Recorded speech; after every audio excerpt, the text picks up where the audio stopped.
Ousmane Sonko incarne le pouvoir de la parole présidentielle. Il incarne le pouvoir de la parole présidentielle. de la parole présidentielle. Diomaye incarne le devoir de l'acte du pouvoir présidentiel. xam nga loolu leer na. ci ni mu koy déggee noonu gën lañ ko mën déggee. mooy Ousmane Sonko mooy ci wàllu président de la République mooy ki nga xam ne kàddoom mooy édicté fi ñuy jaar. Diomaye mooy ki nga xam ne jëfam mooy dëggal li Ousmane Sonko wax. boo ko doon misaal ci wàllu allégorie imagé da ngay xool benn opéra benn orchestre philharmonique boo xam ne dafa am ballerine mooy ñooñu di xam naa ko li ñuy jouer ballerine bi moom lay interpréter boo ko doon xool da ngay wax ne Ousmane Sonko mooy orchestre les instrumentistes Diomaye mooy ballerine bi. te qui gouverne le Sénégal nee nañ Sonko. dégg li ma la wax c'est mooy li ma la wax dama ne Diomaye Sonko ils sont maintenant complémentaires ñoom à eux deux ñoom ñooy définir les prérogatives du pouvoir présidentiel ku ci nekk dafa am pàcc boo yor parce que bu fàtte ne dafa am benn spécificité bu nit ñi bëgg occulter te mënta nekk. mooy ban. Ousmane Sonko était le président de cœur de l'électorat de Pastef yàlla dogal ci moom ay gàllankoor mënul présenté wu loolu am na ñu fi daloon ñu ko jiitu daloon na Karim Wade daloon na Khalifa Sall en 2019 mais ñoom est-ce que amoon nañ grandeur fàtte seen bopp tànn nit mu wutu leen.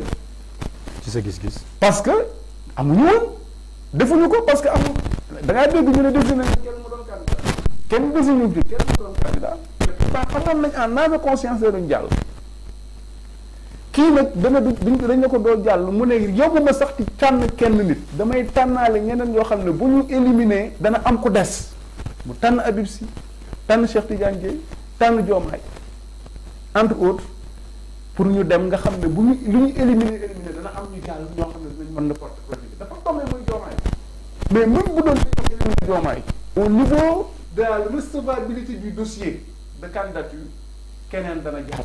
parce que Habib Sy jàlloon na. ça veut dire quoi ça veut dire quoi ça veut dire que place Diomaye bi mënoon naa doon n'importe qui bu doon dale nañ ko kenn ci ñeneen ñi ci des lay doon bu boobaa benn légitimité mooy taxaw ci la ñuy sukkandiku pour choisir ki nga xam ne mooy présider mooy légitimité bi nga xam ne Ousmane Sonko il en est dépositaire provenant du peuple sénégalais donc buñ ko xool en tant que premier ministre boo xam ne sur le plan institutionnel président moo nekk ci kawam moo koy jox instruction muy jëfee déedéet buñ ko xoolee foofu dañuy daanu.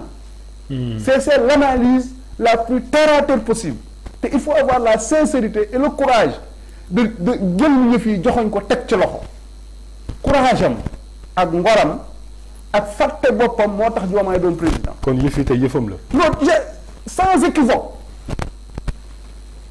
l'actuel régime c'est le régime de Ousmane Sonko sur le plan légitime maintenant sur le plan légal Diomaye lañ fal mais ci fan la jaar bañ fal ko kenn xamu ko woon. dañ ko xamoon en tant que benn membre Pastef bu occupé ay postes de responsabilité kenn ku la mën a wax ne fii sur le plan de l'analyse politique et de l'approche mënoon na prédire que Diomaye dina doon président amul mu jël benn genre idée en un laps de temps li Diomaye di wax ne en 10 ans il a fait tout pour que Sonko soit président en 10 jours Sonko a fait de lui un président. Il a dit lors de son face à face avec la presse. Mais c'est une réalité. Maintenant, cette sincérité de Sonko, cet engagement, ce don de soi, mais il faut nous dire qu'on nomme, nous fâter les considérations partisanes. À la seule différence. Nous fâter, mana, gis yu soufey. gis nga sincérité. dafa baax ci débat politique. nit ki da nga koy nangul li nga xam ne moom la ko yàlla defal boo ko defee noppalu.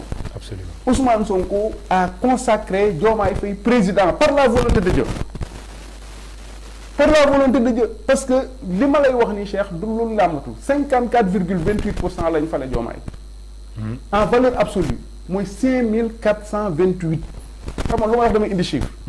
5428 mooy 236 fois 23. na ñëpp jël seen machine 54,28% en valeur absolue mooy 5428 en valeur absolue. nga diviser ko par 23 mu jox la 36 236 autant pour moi 236 mooy kun fayakun. nañ vérifier c'est-à-dire bu man nekkuma ci làmbatu dama lay wax lu dul dañ. da ca topp 2024 lañ ko fal. kawteef. 2024 lañ ko fal dama lay wax ne yàlla moo dogal lépp jaarale ko fa mu ko jaarale. sababul nuzul ak sababul ins. 2024 lañ ko fal. 2024 xoolal 2024 ni muy structuré ñu bëri ñu ngi wax 2024 nii lu tax élection yu bëri ci àdduna bi xam nga ñu ngi tudd salaay salaam léegi. parce que dañoo nekk ci rabiul awal. 2024 égale 92 fois 22. na ko ñëpp calculer 92 mooy Mouhamadou kooku lu nit néew am njàng xam nga ko. c'est la valeur numérique de Mouhamadou fois 22. 22 égale 2 fois 11. 11 c'est huwa. tur yàlla la. ok 92 multiplié par 22 mu lay jox 2024 ñu fal ko ci. 11 fois 184 lay doon nga xam ne da ana bi ñu ko fale sax c'est un multiple de 11 c'est le multiple de 92 Mouhamadou tàbbi na moom lu tudd. dañuy wax Bassirou Diomaye Diakhar Faye. Mouhamadou Bachir la tudd. Bachir tout ça Mouhamadou Bachir la tudd ñu fal ko ci année boo xam ne c'est le multiple de 92. ñu fale ko 54,28% boo xam ne en valeur absolue c'est 236 fois 23 236 di kun fayakun di yàlla na leen nekkal mu nekk. ban année lañ ko ba ñaata ci ban âge lañ ko fal du 44 ans. ok 44 ans c'est 4 fois 11. huwa tabduwaat 44 li tax mu doy waar mooy boo jëlee axat 13 la bu doon da ngay bind al axat 31 fois 13 lay doon muy 44 taw yi tabduwaat na wala. ok waaw léegi. ñun lu tax ñu bëgg am problème te problème amul.